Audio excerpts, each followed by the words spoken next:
আমরা একটা long term গ্যাসের উপরে, তেলের উপরে, ফুড সিকিউরিটির উপরে আমরা সাইলোজ, গোডাউন এগুলোর মাধ্যমে একটা বাফার স্টক সবসময় রাখতে পারলে আমাদের কস্ট অনেক কমে যাবে।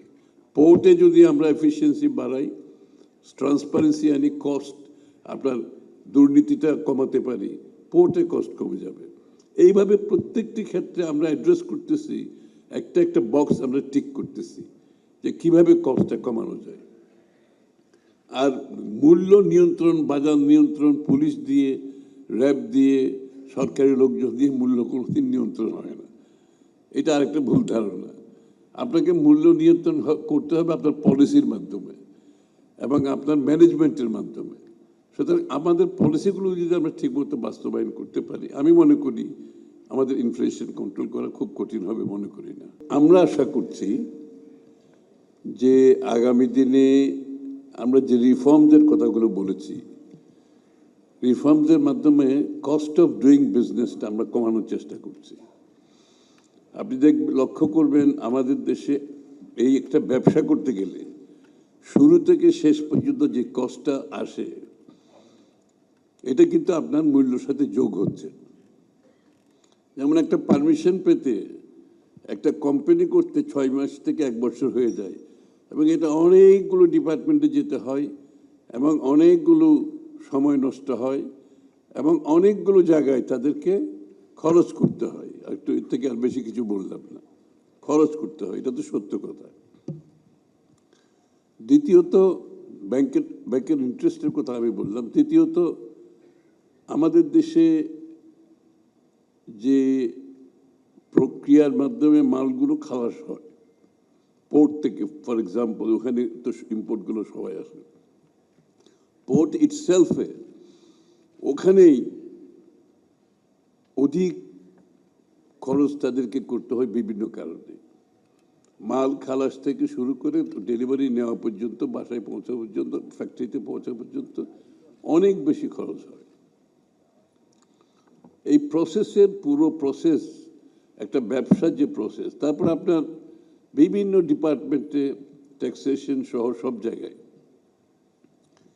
যে আমরা ইনএফিসিয়েন্সি আমাদের আছে, আমাদের বিভিন্ন কস্ট বেড়ে যাচ্ছে, সব কিছু মিলিয়ে আমাদের যে মূল চেষ্টাটা হচ্ছে ইনফ্লেশন, এক্সটার্নাল ইম্প্যাক্টের উপর যে ইনফ্লেশন হয় এটা আমাদের কিছু করার থাকে না। আমরা চেষ্টা করতে হবে এই সিচুয়েশনে আমরা আমাদের কস্টটা কিভাবে কমিয়ে আনতে পারি ব্যবসা বাণিজ্যে। ইতিমধ্যে তেলের মূল্য, গ্যাসের মূল্য ইত্যাদির কারণে আবার একটা ইম্প্যাক্ট হয়েছে। কারণ তেল গ্যাসের মূল্য বাড়ানো মানে ফার্টিলাইজার মূল্য বাড়বে এবং সব কিছুতে এটার একটা রিফ্লেকশন থাকবে। সুতরাং এক্সটার্নালি যে ইনফ্লেশনটা পুশ করছে এটা আমাদের খুব বেশি কিছু করার থাকে না, কিন্তু আমাদের ডোমেস্টিক্যালি যে জায়গাগুলো নিয়ন্ত্রণ করলে আমাদের কস্ট অফ ডুইং বিজনেস কমবে। কারণ আপনারা জানেন আমাদের কস্ট অফ ডুইং বিজনেসে, ইজ অফ ডুইং বিজনেসে বাংলাদেশ একেবারে তলানিতে বিশ্বে। ওই মানদণ্ডে আমরা একদম তলানিতে।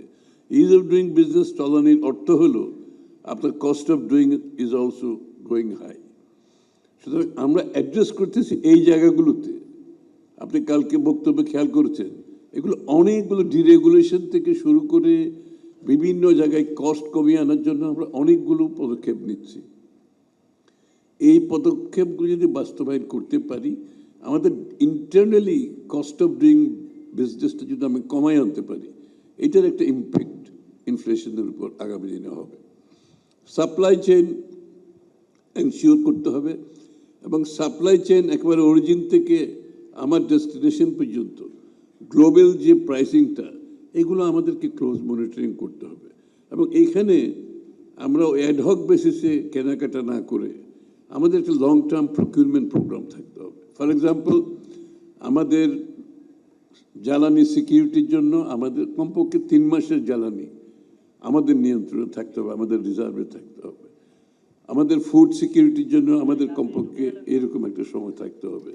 ফার্টিলাইজার সব কিছুতে একটা এই জায়গাটায় যদি আমরা প্রপার প্ল্যানিংয়ের মাধ্যমে, যেমন আমি একটা এক্সাম্পল দিই, এই তেল কেনার সময়, গ্যাস কেনার সময় যে স্পট বাইং আমরা করেছি, স্পট বাইংয়ে তো আপনি জানেন আপনার কোনো নিয়ন্ত্রণ নেই কষ্টের উপর, আপনাকে যা বলছে তা কিনতে হবে, 2 ঘন্টার নোটিশ 3 ঘন্টার নোটিশে আমাদেরকে কিনতে হয়েছে। এই জন্য এই অ্যারেঞ্জমেন্টগুলো বিগত দিনে করা হয় নাই।